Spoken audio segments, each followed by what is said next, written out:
ఇవాల్టి చర్చకు అధ్యక్షులు చిరకాల మిత్రులు సుధాకర్ గౌడ్ గారు, అధ్యాపక మిత్రులు, మేము అర్థశాస్త్రంలో చాలా విషయాలు తెలుసుకోవడానికి దారి తీసిన ప్రొఫెసర్ చక్రధర్రావు గారు, జర్నలిస్ట్ మిత్రులు కల్లూరి శ్రీనివాసరెడ్డి గారు, మిత్రులారా, చక్రధర్రావు గారు, శ్రీనివాసరెడ్డి గారు ఇద్దరు ఒక రకంగా నేను మాట్లాడేదానికి పునాది కల్పించి పెట్టారు.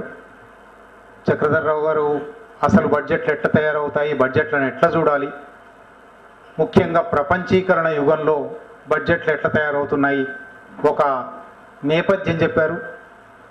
ఇవాళ ఈ బడ్జెట్ను అర్థం చేసుకోవడానికి ఉన్న రాజకీయ నేపథ్యం ఏమిటో శ్రీనివాసరెడ్డి గారు చెప్పారు. నేను కేవలం బడ్జెట్కు మాత్రమే పరిమితం అవుతాను, ఎక్కువ సమయం కూడా లేదు. నిజానికి ఈ బడ్జెట్లు అనేవి ఒక 20-25 సంవత్సరాలుగా విశ్లేషిస్తున్నాను, కానీ బడ్జెట్ అనేది ఒక మాయ. భారతదేశంలో గణాంకాల నాణ్యత చాలా చాలా తక్కువ, ఈ గణాంకాలను నమ్మలేము అని అన్నది నేను కాదు, విమర్శకులు కాదు.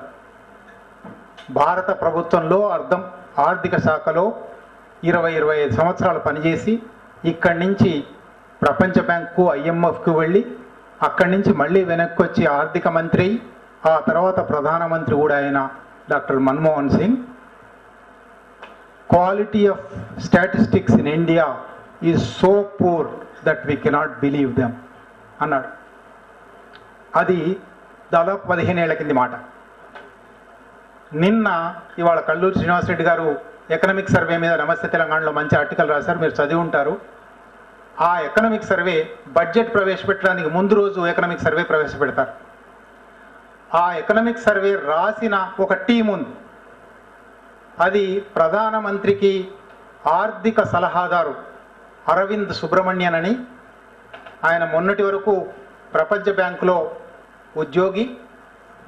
ప్రపంచ బ్యాంకు ఉద్యోగిగా ఆయన జూలై 2013లో అమెరికన్ కాంగ్రెస్ ముందర భారతదేశం మీద చర్యలు తీసుకోవాలి అని మాట్లాడాడు. WTO ఆంక్షలకు లోబడకుండా భారత ప్రభుత్వం ప్రవర్తిస్తున్నది. WTO ఏ ఎగుమతులు చేయాలి, ఏ దిగుమతులు చేసుకోవాలి అని చెప్పిన మాటను వినడం లేదు. అందువల్ల భారత ప్రభుత్వాన్ని నిషేధించి బహిష్కరించే పని చేయాలి అని సలహా ఇచ్చిన వ్యక్తిని నరేంద్ర మోడీ గారు అధికారంలోకి రాగానే వరల్డ్ బ్యాంక్ నుంచి తీసుకొని chief economic adviser to the prime minister పెట్టారు. ఆయన ఆధ్వర్యంలో ఈ ఎకనామిక్ సర్వే రాశారు. ఎకనామిక్ సర్వే రిలీజ్ అయిన తర్వాత ప్రెస్లో మాట్లాడుతూ ఆయన, I'm surprised at these figures, ఇవాళ పేపర్లలో వచ్చింది, మీరు అందరూ చూసుంటారు, ఎకనామిక్ టైమ్స్ అదే ప్రధానంగా weighting. I'm surprised at these figures, I don't know how they are arrived at అన్నాడు. ఆయన రాసిన అంకెలు ఎట్లా తెచ్చుకున్నాడో ఆయనకు తెలియదు. ఇటువంటి అంటే ఎందుకు చెప్తున్నానంటే, అంకెలోకి పోదాం, బడ్జెట్లో ఏమున్నదో పోదాం, కానీ ఈ దేశంలో అంకెల ఆధారంగా పాలనను నిర్ణయించడం అనేది, ఈ దేశంలో అంకెల ఆధారంగా సామాజిక స్థితిని నిర్ణయించడం అనేది అసాధ్యమైన విషయం. ఎందుకంటే అంకెలు ఒక మాయ. ఒకప్పుడు సంస్కృతాన్ని ఉపయోగించి ఎట్లా ప్రజల నిత్య జీవితాన్ని మాయ చేయడానికి ప్రయత్నం చేశారో, ఆ తర్వాత పర్షియన్ను ఉపయోగించి ఎట్లా మాయ చేశారో, ఆ తర్వాత ఇంగ్లీష్ను ఉపయోగించి ఎట్లా మాయ చేశారో, ఇవాళ అంకెలను ఉపయోగించి ఎట్లా మాయ చేస్తున్నారు. సరిగ్గా అవే పాలక వర్గాలు, హైందవ బ్రాహ్మణ పాలక వర్గాలు అనుకుందామా, లేదా అగ్రవర్ణాలు అనుకుందామా, లేదా పాలక వర్గాలు దోపిడీ వర్గాలు అనుకుందామా, పేర్లు మారిండొచ్చు, పార్టీల పేర్లు మారిండొచ్చు, జెండాలు మారిండొచ్చు, కానీ ఈ దేశంలో కనీసం 3000 ఏళ్లుగా ప్రజలను మాయ చేసే పాలనా విధానాలు అమలవుతున్నాయి. ఒకప్పుడు మాయ చేయడానికి సంస్కృతం, ఒకప్పుడు మాయ చేయడానికి పర్షియన్, ఒకప్పుడు మాయ చేయడానికి ఇంగ్లీష్, ఇప్పుడు మాయ చేయడానికి అంకెలు. ఇది ముందు దృష్టిలో పెట్టుకొని ఈ అంకెలను పరిశీలిద్దాం. బడ్జెట్ వస్తున్నది అనగానే మోడీ బడ్జెట్, మరీ ముఖ్యంగా ఎన్డీఏ అధికారంలోకి వచ్చిన తర్వాత పూర్తి సంవత్సరం బడ్జెట్ రాలేదు, ఓట్ ఆన్ అకౌంట్ బడ్జెట్ పెట్టారు. ఇప్పుడే మొదటి పూర్తి కాలపు బడ్జెట్ 12 నెలలకు పెట్టిన బడ్జెట్. అందువల్ల ఈ బడ్జెట్ ఎట్లా ఉండబోతుంది అని చాలా చర్చ, చాలా ఆసక్తి రేకెత్తింది. గత 15-20 రోజులుగా చాలా చర్చ జరుగుతుంది. చాలామంది ఏమనుకున్నారంటే ఇవాళ దేశంలో అంతరాలు పెరుగుతూ ఉన్నాయి, ప్రపంచీకరణ వల్ల కావచ్చు, ఇతర కారణాల వల్ల కావచ్చు, రైతుల ఆత్మహత్యలు పెరుగుతున్నాయి, దేశంలో ఇటువంటి భయానకమైన పరిస్థితి ఒకటి ఉంది. కాబట్టి ఈ భయానకమైన పరిస్థితికి తోడుగా ఢిల్లీలో ఒక శృంగభంగం జరిగింది. కాబట్టి ఈ ప్రభుత్వం కొంచెం మెడలు వంచి సంక్షేమ పథకాల మీద ఎక్కువ దృష్టి పెడుతుంది, ప్రజలకు కనీసం కొన్ని ఆకర్షణలు చూపుతుంది, కొన్ని తాయిలాలు ఇస్తుంది అని అనుకున్నారు.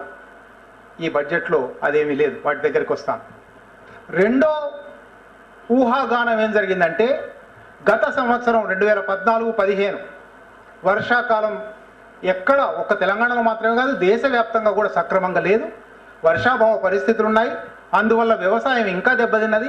కనుక ఈసారి బడ్జెట్లో వ్యవసాయం మీద అదనపు శ్రద్ధ ఉంటుంది, వ్యవసాయానికి అదనపు నిధులు ఉంటాయి. ఇది ఒక ఊహాగానం వచ్చింది. ఇది లేదు. ఎట్లా లేదో వాటి దగ్గరకు వస్తాను. 3 ప్రత్యేకించి మనం తెలంగాణలో లేదా అవశేష ఆంధ్రప్రదేశ్లో చాలామంది ఏమనుకున్నారంటే ఆంధ్రప్రదేశ్ పునర్వ్యవస్థీకరణ చట్టం అమల్లోకి వచ్చిన తర్వాత ఆ చట్టంలోనే అనేక అంశాలు రాసున్నారు. 2 రాష్ట్రాలకు ఈమెయిల్లు చేస్తామని రాసున్నారు. కాబట్టి ఆ పద్ధతి ప్రకారమైనా లేదా అటు ఆంధ్రప్రదేశ్ ప్రభుత్వం ఇటు తెలంగాణ ప్రభుత్వం కూడా కేంద్ర ప్రభుత్వానికి గత 9 నెలల్లో అనేక ప్రతిపాదనలు పంపాయి. మాకు ఇది కావాలి అని. ఈ ప్రతిపాదనల దృష్ట్యా అయినా ఈ రాష్ట్రాలకు సరే, ఆ రాష్ట్రానికి ఏమిస్తారో అది ఇప్పుడు మనం అవసరం లేదు, మన రాష్ట్రానికి తెలంగాణకు ఏదో ఇస్తారు అని అందువల్లనే నమస్తే తెలంగాణ మొన్ననే నన్ను అడిగింది, బడ్జెట్ రాగానే మీరు రాయాలండి, నేను రాశాను, ఇవాళ రేపు వస్తుంది. అడిగితే నేను అన్నాను తెలంగాణకి ఏమి ఇస్తారని నాకేం నమ్మకం లేదని. ఏమైనా ఇస్తారేమో చూడండి అని అన్నారు. నేను ముందు చెప్పిన సంక్షేమ పథకాలు లేవు, అసలు ప్రజలు లేరు బడ్జెట్లో. 95 నిమిషాల సేపు ఆయన మాట్లాడాడు. 95 నిమిషాలు ఒక్క అక్షరం కూడా వదలకుండా విన్నాను. ప్రజలు లేరు. ఏమున్నదో చెప్తాను. సంక్షేమ పథకాలు లేవు. కనీసం వర్షాభావం వల్ల ఏర్పడిన స్థితి నుంచి గట్టెక్కడానికి వ్యవసాయానికి ఏమైనా అదనపు నిధులు, అదనపు కేటాయింపులు లేవు. వాటిని కూడా పోనివ్వండి. తెలంగాణ 18,000 పదాల బడ్జెట్ ఆయన చదివింది. 18,045 పదాలు ఆయన స్పీచ్. దాంట్లో 3 సార్లు తెలంగాణలో వచ్చింది. 3 సార్లు. మొదటిసారి దేశవ్యాప్తంగా యునెస్కో నిర్ణయించింది, ఇతరంగా కూడా నిర్ణయించారు, వరల్డ్ కల్చరల్ హెరిటేజ్ సైట్స్ అంటారు, ప్రపంచ సాంస్కృతిక వారసత్వపు కేంద్రాలు. అజంతా ఎల్లోరా అనుకోండి, అటువంటి ఉన్నాయి. 25 ఉన్నాయి దేశంలో. ఈ 25లో 9 దగ్గర సౌకర్యాలు లేవు. అంటే అక్కడ వసతి లేదు, రెస్టారెంట్ లేదు, రోడ్డు సరిగ్గా లేదు, ఇటువంటివి ఏవో ఉంటాయి. కనుక వాటికి అవి కల్పిస్తాము అని 9 లిస్ట్ రాశారు. 9వ నెంబర్ కుతుబ్ షాహీ టూమ్స్, హైదరాబాద్, తెలంగాణ. అంటే ఏమిటంటే అర్థం, ఈ బడ్జెట్ అమల్లోకి వచ్చిన తర్వాత మనం కుతుబ్ షాహీ టూమ్స్ దగ్గరికి పోతే అక్కడ ఒక బోర్డు పెడతారు, this is protected monument, UNESCO declared it as a world cultural heritage. ఆ బోర్డు మాత్రం వస్తుందన్నమాట. ఆ బోర్డుకి ఎంత ఖర్చు అవుతుందో చెప్పనక్కర్లేదు. అది మొదటిది. ఇంకో 2 చోట్ల కూడా ప్రస్తావన ఉంది. ఏమిటా 2 చోట్ల ప్రస్తావన? ఒక చోట the government is committed to the legal obligations of the Andhra Pradesh Reorganization Act 2014 to provide special assistance to Andhra Pradesh and Telangana. అంతే. అదేమిటనేది లేదు. ఆంధ్రప్రదేశ్ పునర్వ్యవస్థీకరణ చట్టం 2014 ప్రకారం చట్టబద్ధమైన వాగ్దానాలు ఏవైతే ఉన్నాయో వాటిని నెరవేర్చడానికి ప్రభుత్వం కట్టుబడి ఉంది. కట్టుబడి ఉండడం అంటే ఇగో ఈ పథకం తెస్తున్నాను, ఈ పథకానికి ఇన్ని రూపాయలు ఇస్తున్నాను అని ఏమైనా ప్రకటించడం ఒక్క మాట లేదు. ఈ వాక్యం మాత్రమే ఉన్నది, వాక్యానికి కొనసాగింపు లేదు. ఈ బడ్జెట్ ఉపన్యాసం అంతా అయిపోయిన తర్వాత అనెక్షర్ ఒకటి ఉంది, అనుబంధం. ఈ అనుబంధంలో ఎటువంటి చర్యలు తీసుకోబోతున్నామని వేరు వేరు చోట్ల ఉన్నాయి. వాట్లలో భాగంగా మేక్ ఇన్ ఇండియా కోసం మేక్ ఇన్ ఇండియా అనేది నరేంద్ర మోడీ గారి కొత్త మోజు నినాదం. దాని వెనక చాలా ఉంది, దాని వివరంగా చెప్పడానికి ఇప్పుడు సమయం లేదు, అది కూడా అవసరమైతే చెప్తాను. ఈ మేక్ ఇన్ ఇండియాలో భాగంగా ఒక పరిశ్రమ ఒక సంస్థ పెట్టే వాళ్లకు ఆంధ్రప్రదేశ్లో కానీ తెలంగాణలో కానీ పెడితే 15% ఇన్వెస్ట్మెంట్ రాయితీ ఉంటుంది, పెట్టుబడి రాయితీ ఉంటుంది, 15% డిప్రిసియేషన్ రాయితీ ఉంటుంది. ఇవి ఆంధ్రప్రదేశ్కు తెలంగాణకు వర్తిస్తాయి. ఇది కూడా వాళ్ళు వస్తారా, పెడతారా, ఎవరు పెడతారు, పెడితే ఎట్లా వస్తుంది, ఇవన్నీ ఏమీ లేవు. ఇది ఒక జనరల్ రూల్, ఒక జనరల్ ప్రిన్సిపల్ మాత్రమే వర్ణించున్నాడు. ఈ 3 చోట్ల తప్ప తెలంగాణ మరొక చోట లేదు. నిజానికి తెలంగాణ ఎన్నో విషయాలు అడుగుతూ ఉన్నది. బడ్జెట్ బిల్లు వచ్చినప్పుడే, చట్టం విభజన జరిగినప్పుడే AIIMS all India institute of medical sciences ఒకటి తెలంగాణలో ఏర్పాటు చేయాలి అని అడుగున్నాం.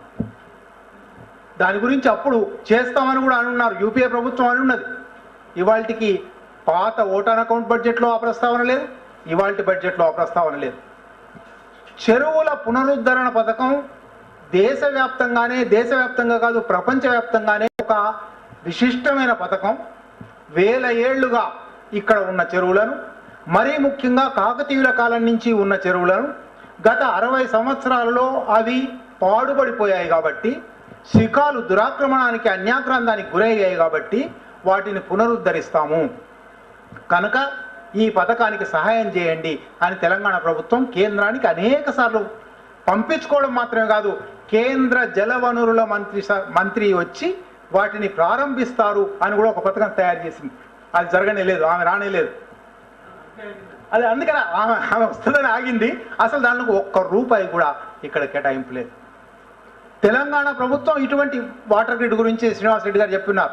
వాటర్ గ్రిడ్ లేదా తెలంగాణ కొత్తగా ఏర్పడింది కాబట్టి, తెలంగాణ 60 ఏళ్లుగా ఒక వివక్ష గురైంది కాబట్టి, అన్యాయానికి గురైంది కాబట్టి, తెలంగాణ ప్రజలకు, తెలంగాణ ప్రభుత్వానికి, తెలంగాణ ఆర్థిక వ్యవస్థకు చేయవలసిన అనేక వసతులు కల్పించడం, నిధులు కేటాయించడం అనేక ఉంటాయి. అవేవి కూడా ఈ బడ్జెట్లో లేవు. మరి ఏముంది బడ్జెట్లో? మిషన్ కాకతీయకు లేదు, వాటర్ గ్రిడ్కు లేదు, తెలంగాణకు లేదు, సంక్షేమానికి లేదు, వ్యవసాయానికి లేదు. మరి ఏముంది? ఇవి కొంచెం తెలంగాణకు మాత్రమే కాదు ఈ బడ్జెట్ అన్యాయం చేసింది. దేశవ్యాప్తంగా మధ్యతరగతికి, దిగువ మధ్యతరగతికి, సాధారణ ప్రజానీకానికి, నిరుపేద ప్రజానీకానికి అందరికీ కూడా ఈ బడ్జెట్ మొండి చేయి చూపెట్టింది. ఏ ఒక్క వర్గానికి, ఉన్నత వర్గాలకు తప్ప, పెట్టుబడిదారులకు తప్ప, దేశాల సంపన్నులకు తప్ప, బహుళజాతి సంస్థలకు తప్ప ఈ బడ్జెట్లో మేలు అనేది ఇంకెవరికీ లేదు.